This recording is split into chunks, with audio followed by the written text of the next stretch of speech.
welcome to Practical Magic Musings, the podcast where you get rituals and wisdom for your most magical life. And we are downloading about a new paradigm for this holiday season. If you haven't checked out part 1 of this series, it's all about financial stress during the holidays, which I know hits home with a lot of you guys. But the other F's that we have to dance with during the holidays are food and family. Isn't it funny? Sorry, I'm healing a sinus infection right now, so my nose might go in and out of nasalness. And I'm going to do my best to talk with my diaphragm. We are diving into approaching this year's holidays in a new paradigm, in this new mind space, because you're here. If you're listening, you're ready for it. If you follow me, you're ready for it. I know, that's why you're magnetized towards me. And that's why you're like, I have to press play on this podcast before I head on the flight home to see my family, or on the drive over to Susie's Friendsgiving, right? You're here for a reason. And so let's talk about family and food. And in a way, they also kind of connect to a lot of the things we talked about in part 1 about finances. One of the biggest gifts, tools, rituals, game plans I give to my clients around the holidays when things come up is just that, having a sober game plan. I can't speak high enough about this tool. In fact, if it's the only thing that you get from this podcast is well over worth, $500, right? Imagine like 2 coaching sessions with me, which is even more than $500.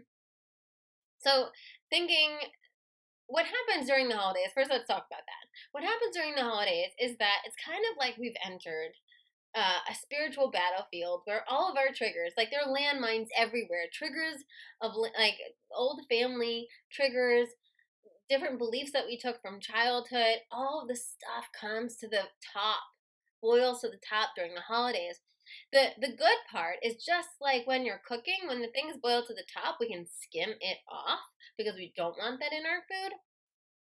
Just like during the holidays, we have this opportunity to quantum leap, because we can quantum leap during the holidays, because although, the water is boiling, it's way more intense in our finances, our food, and our family.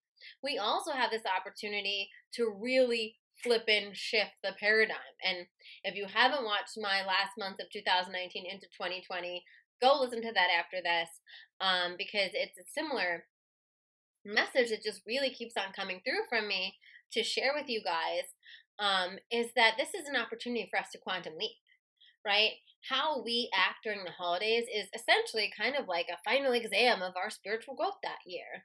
How much have we really embodied these tools, these concepts? How much are we willing to flex our tools, our muscles, show up for our practices during this more intense pressure cooker of a time, when we're seeing, maybe we're having to go to office cocktail parties, maybe we're having to see old people from our childhood when we go home, maybe we're gonna have to deal with Aunt Hilda commenting on our weight again, maybe we're gonna have to deal with our mom asking us, hey, when am I gonna have grandkids, right? So many things, right, that we have to navigate during the holidays. And so if financial stress is something that comes out for you, go listen to part 1 of this episode. I just did the whole episode on financial stress because I think it's such a big thing, and I feel like it's really present with you guys in my community too. So I wanted to address that and hopefully give you some comfort and some grounded tools to shift things and change the way you look at things financially during the holidays. But now let's talk about family and food. Similarly, let's just start off with that game plan. A sober game plan is what I call it, because what happens is when we go into these environments, we're not sober.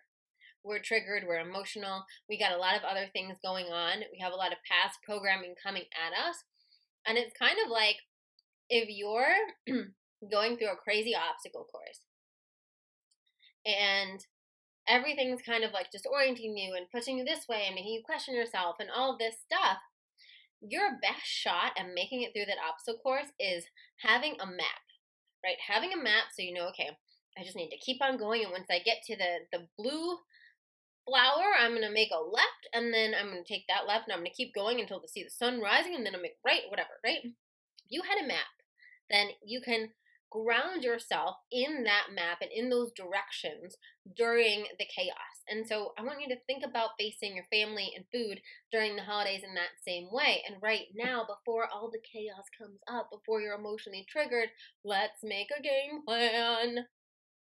And so your game plan is aligned with this new paradigm you're stepping into. Your game plan is your highest self, is who you truly want to show up to be. Might even be the person that you show up as most of the year, right? So oftentimes our holiday game plan is simply just us showing up as we do on any given Tuesday, right? Because when we're at home, we're in our environment, with our people in our world, right? We got our meditation down, we got our exercise routine, we're not eating the sugar, we're not eating the gluten, we're good, right? We've done a lot of work to get here, and what happens is we go home right before the new year, right before this pivotal leap, right before this energetic birthday of sorts, right? And we revert to all these old patterns, and it feels like all this work that we've done all year is just like we threw away. And that's why it feels so crappy for so many of us, right? After the holidays, we feel crappy because we feel like, oh my God, I've been doing my push-ups. I've been showing up to my spiritual gym. I've been showing up to my well-being gym. I've been honoring my body. I've been working on loving my body. I've been working on listening to my body. I've been working on putting foods into it that help. And then I just threw it all away. And then the sad part is then we go into the new year with that shame hangover, with that beating ourselves up hangover, with that, maybe I'm not making progress, right? And we don't want to do that. F that ish, right? So create a game plan. So what does your game plan look like around food? So, and let's say beyond just food. Let's say food body, right? What's your food body game plan going into the holidays? So thinking about, okay, what are the habits, what are the things that are important to me that I'm going to keep, right? And what are the things that I'm going to make exceptions for? And the difference is that when you plan those exceptions, one, doing this game plan, planning your exceptions, planning the things you're going to keep, planning the rituals you want to keep, right? It allows you to be in those moments, to be with your family, to be hosting guests, to be in whatever scenarios the holiday season brings to you, and be present. Be present to the important stuff. Be present to the people. Be present to the connection, because you already have a game plan. So if you know you have like 7 holiday parties coming up, come up with your holiday party game plan. So for instance, if you're someone that doesn't drink the rest of the year and you don't want to drink during the holiday season, say, okay, I know at the holiday parties, I'm going to head straight to the bar and get myself a seltzer with a lime so that nobody bothers me or tries to offer me a champagne or tries to get me a glass of wine. I'm just going to have my sparkling water with lime going all the time. That's a trick I use all the time, and it's fine. Now, on the other hand, if you're someone that occasionally drinks, then just again, come up with that game plan. Okay, so I'm going to allow myself to have, let's say for you think you love like the themed festive holiday drinks at the holiday parties, right?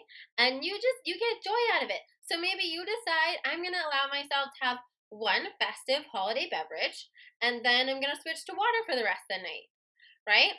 Whatever your thing is. Maybe you like to have wine, so you're going to be like, okay, I'm going to allow myself to have 1 glass of Pinot, and then I'm going to switch to water, or to whatever you want your thing to be. Or maybe you're going to be like, you know what, for this party and this party, I'm going to be totally fine with sparkling water.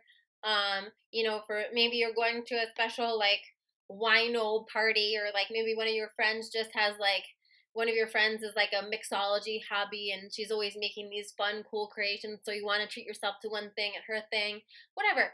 Come up with a game plan now. I fully trust that you're going to be reasonable with yourself making this game plan, because you're making it outside of the triggered scenario. So if you write out that game plan where you're deciding, am I drinking? Am I not drinking? What am I drinking? And how much am I allowing myself at the party? You're creating these rules for yourself from a place of sober self-love. Right? So you're creating this right now. Let's say your holiday party's not until Friday, or even if it's tomorrow, right? You're creating it right now. We were like at home, chilling, listening to a podcast or whatever, drinking some tea. And you're just gonna get clear. Okay, well, what do I want to do? Okay, well, you know what? For me, I flippin' love Christmas cookies. But so I would say most of the year I don't eat sugar. But I'm gonna allow myself certain allowances if and only if there are some freshly baked, homemade, amazing looking Christmas cookies. In which case, maybe I'll allow myself to have 3 cookies or whatever it is as my dessert. And that might sound crazy to you. It might sound crazy to you to have these like kind of pre-planned rules, but I am telling you, if this is something that you struggle with, if you're someone that can go to a party and be like, "Oh my god, I just had like 30 little grab appetizers and ate like 7 different brownies and drank 5 drinks, and then I'm going home and I feel sick and I feel gross and maybe you don't even feel full," then this is gonna be your saving grace this holiday season. It's gonna change the game for you, because I don't know about you. You don't have to have like disorder with food to go to a Christmas party and eat too many hors d'oeuvres, because you're just sitting chatting and like people are bringing around 7 different like plates of stuff, right? So, for instance, one of my game plans around that is that when people are doing that, I like to get a real plate. And you can almost always just ask for a plate, but usually they'll be out somewhere. Get like a real plate. And so as people are coming by with stuff, I put it on my real plate. And when I feel like that plate is like full, then I usually try to find a place where I can sit, put it on a table, and then eat it. And I'm conscious, okay, like this is my plate of food that I've made from my selections that I'm eating. And when you do it like that, what happens is your body actually gets the cue that you're eating a meal. You feel more satiated, and you're more conscious of what you're eating. So, I mean, how many times have you gone to the Christmas party and then you leave and you're starving, you have to go get a full meal because even though you had 15 little, hot dogs wrapped in phyllo dough, you're still ravenous for some real food because your body never really picked up that you were eating the meal. So come up with that holiday game plan. So that was a little preview of the holiday Christmas game plan. If you're in an office, right, that my partner is a doctor, and so a lot of patients and a lot of people bring to like cupcakes and cookies and all sorts of sweets to his office, and he knows that if he has too much sugar, his like skin flares up. And so during most of the year, it's relatively easy with our lifestyle to not have a lot of sugar. And, during those times, I always just tell him, like, assess the thing. If the cupcakes look really good that day and you want a cupcake, have one cupcake.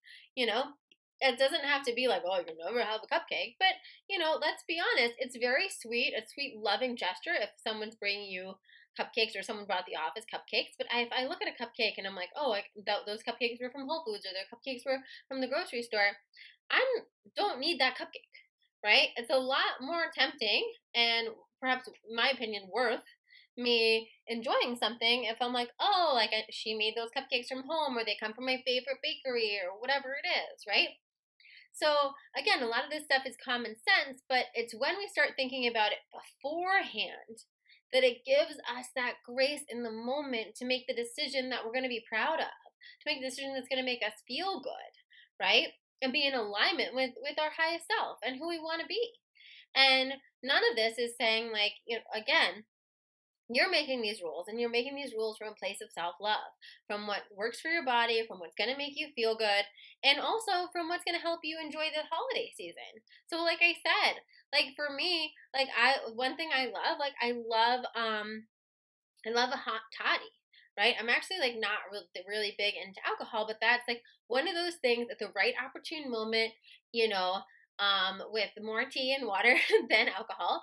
I love hot toddy, right? So that's fine. And when that moment comes, I'm going to allow myself to enjoy it, right? And not have to be like, oh, you can't have that, right? Because you don't really, No, I can have that one thing. Of course, the disclaimer, if you are someone that has a problem with alcohol or, a problem with food addiction that you're, working through, then you should keep your red light foods. If you know that you can't control yourself once you have one bite of sugar, or whatnot, then if that's a red light food for you and you can't do that and you've been sticking to that on your program right now, then self-love is sticking to that during the holidays. And you know who you are. You know who you are in that case. Same goes for Christmas and Hanukkah and Kwanzaa and Thanksgiving and all of these group eating activities. A great thing I like to do, I'm hosting Thanksgiving this year, so I don't have to do it this year. I'll be cooking all the things for everyone this year. But when I go to other people's houses for Thanksgiving, I always bring a dish that I can eat. And I encourage you to do the same. Because this way,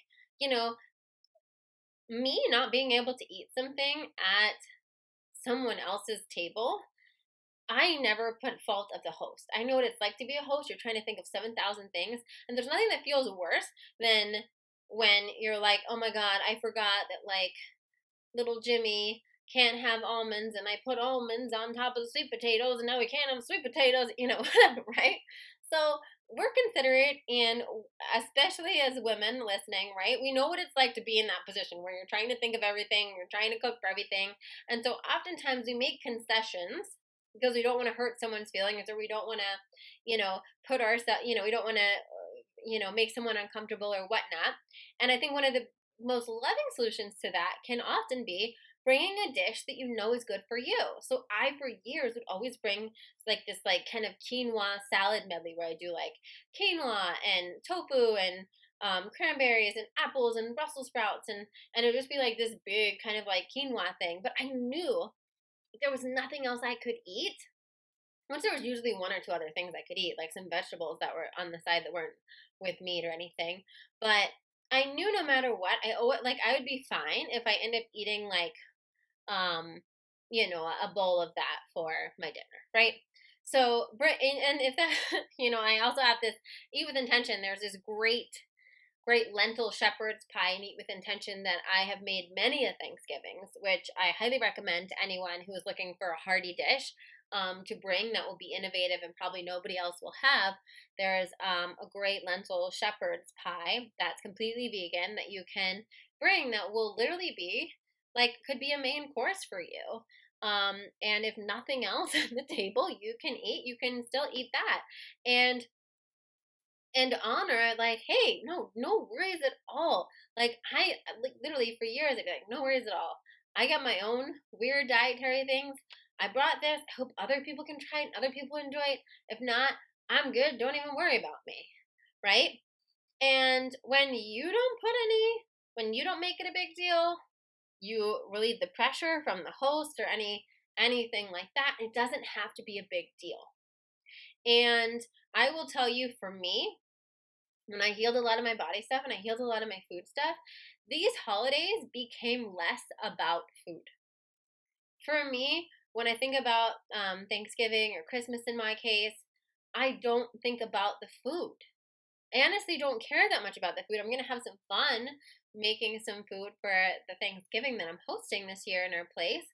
But for me, going to someone else's Thanksgiving or going to a Friendsgiving where maybe there's one or two things I can eat or maybe even nothing I can eat except what I brought is completely fine, because I'm not there for the food. I'm there for my family. I'm there for my friends. I'm there for the connection.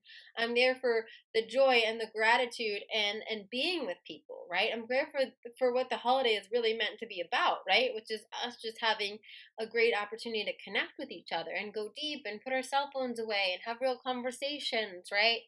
And sit across the table from people we love and break bread, even if that bread's gluten-free bread or grain-free bread, right? And so I think we take the the heat off the food. It's okay, and again, coming up with that game plan for the food at your holidays.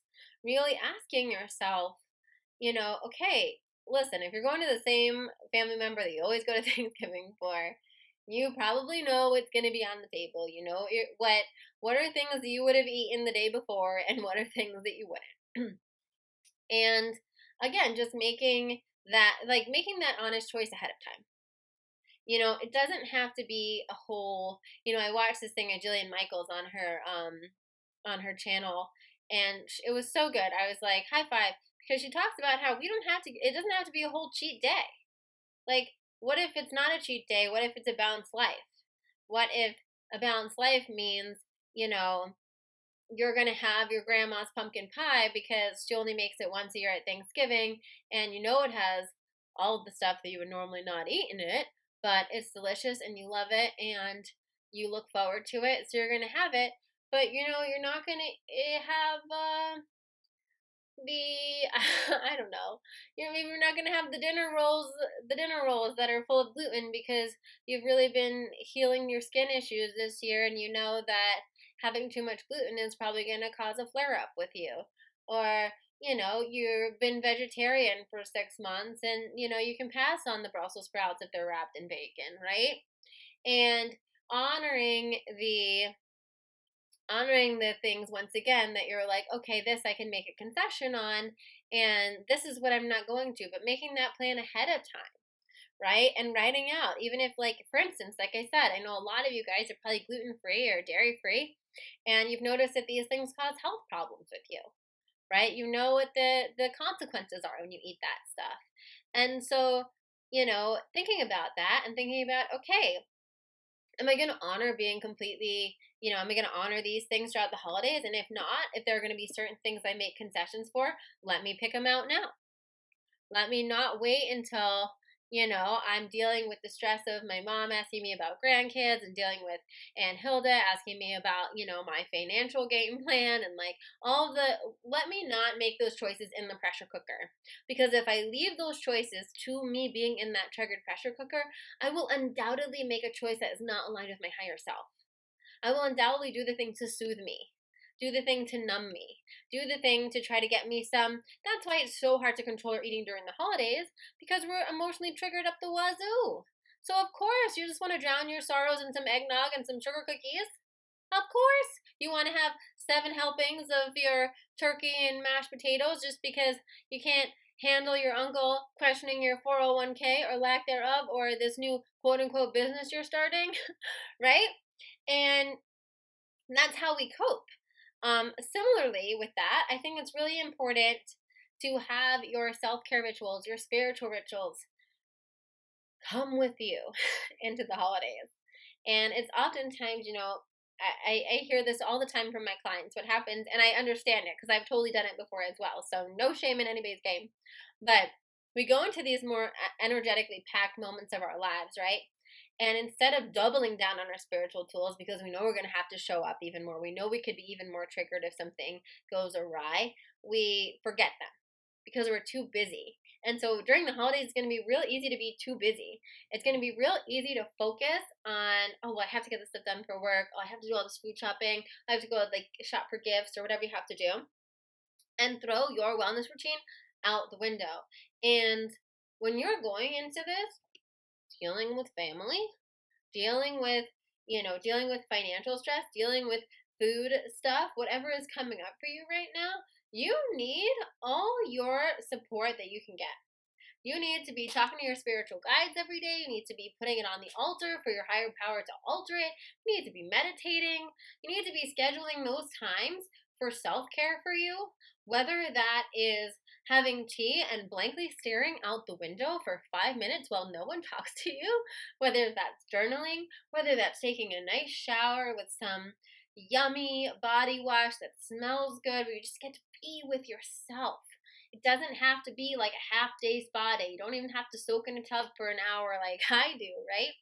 It could be 5 minutes, it could be 10 minutes, but be relentless about claiming those little recharging portals for yourself, because they're going to help you show up as you want to this holiday season.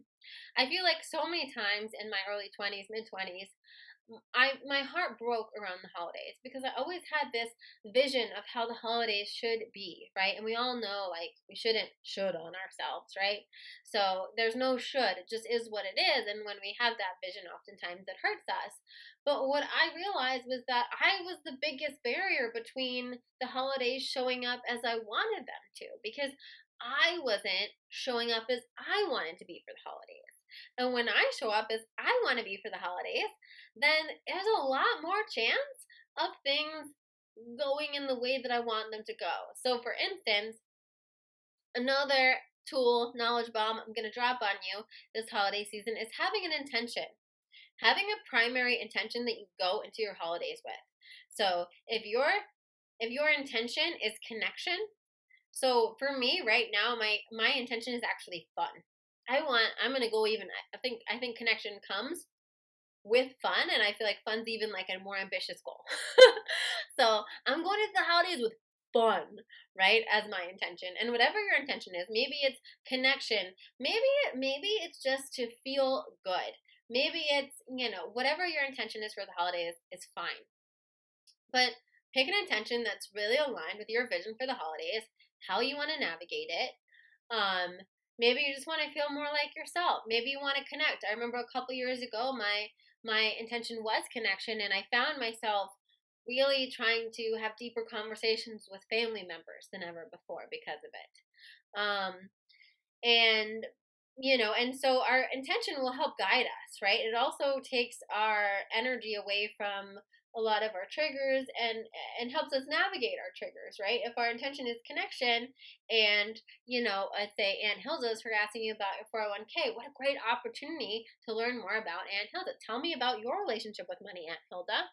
Tell me about your career. Tell me about how you started savings, right? And then all of a sudden you realize that Aunt Hilda just became so much more interesting because you realize that, well, when your uncle passed away 20 years ago, it was the fact that she had a 401k from her job that allowed her to keep paying her rent or something like that, right? And then all of a sudden this thing that was so triggering and so annoying to you is now you're so, not only have you connected more with Aunt Hilda, but now you're learning so much more about her and where that comes from, and how actually she keeps asking you about it because she wants you to have that same safety that she didn't have or she did have, right? And she wants to make sure that you're taking care of that just in case something ever happened with your partner, or you don't marry or whatever, right? And then we can really get to the love. And we can get to the love. And so oftentimes when we have that intention, connection is a great intention. Fun is also a great intention, right? Joy is a great intention. Gratitude is a great intention. Whatever you want, right? But you kind of, then again, you when you set an intention like that, what I feel like you do is you put a blanket over your brain, and you help your brain make a choice in any given moment, right? Because my intention of fun, I had a moment where I was thinking about making these place settings, these kind of like fun, like arts and crafts, like turkey place settings with feathers and stuff. And I thought to myself, well, I was like, you know what, it might be a hassle, it might be too much, I don't know, but then I was like, well, if my primary intention is fun, that feels really fun. Wouldn't it be fun to be, drinking some tea, making some turkey place settings on Thanksgiving morning? And again, just thinking from that place. Well, if I'm having fun, then, I'm also letting that come into my menu. How can I plan things that, one, will either be fun, two, will be easy, three, I can prep ahead of time so I'm not stressed, because stress is the opposite of fun, And so when we set that intention for the day, for those moments, for this season, right, it actually shapes our action. It shapes how we react to things. So I want to encourage you to do that. The other thing going into family this holiday season is allowing yourself to see yourself as the light. We talk about this so much. I talk about this with, I think, almost every single client I have at some point, where so many of us are ready to be light workers. We are light workers. We are miracle workers. We want to do good work in the world. We want to raise the vibration of wherever we're at and our relationships and everything. And then we go into the holidays and we take off our light worker coat and we hang it in the closet and we forget it for a week. And it's when you need it more than ever. How can you be the light? And here's the thing, so many of us struggle because we feel like our family or people don't accept who we are or what we're doing, or maybe some of our spiritual stuff, and instead of just being the light, we're trying to tell them about the light. Here's the thing, no one's going to listen to you unless you're embodying it. So if you embody that energy of love, if you embody that energy of higher thinking, of joy, you embody that example of what it's like to listen to your body, you embody that power of of having strong, healthy boundaries around what is good for your well-being. You embody being that person that's gonna, have 10 minutes in the morning for her meditation before she comes out to the kitchen and talks to everyone. That's how you get through to your family. That's how they see the difference, right? That's how you make the impact. And when you think about your reactions to things or things that come up, if you can stand in your worthiness and your truth and your light and think to yourself, how can I be the light in the situation? How can I be the love in the situation? Because the truth is, a lot of the people that we're dealing with during the holidays are not at a consciousness level where they can show up that way. But you can. If you're listening to this, I know you can. You have that capacity. And especially if you've meditated that morning, especially if you've come up with your game plan. So you're supported by yourself. And you've also called in your guides and you've laid things on the altar for your higher power. You're showing up for all of the tools that you show up for most of the time during this chaotic time. And it's going to shift the way you operate. So I hope you take that. I hope this is helpful as you move into this holiday season. Listen to it as many times as you want. Come up with those game plans. Feel free to get at me on Instagram at Cassandra Bodzak. Let me know how it's going for you. Let me know if you have more questions around this as it comes up. Let me know what your game plan is. If you want someone to be a witness for you, I'm happy to do that.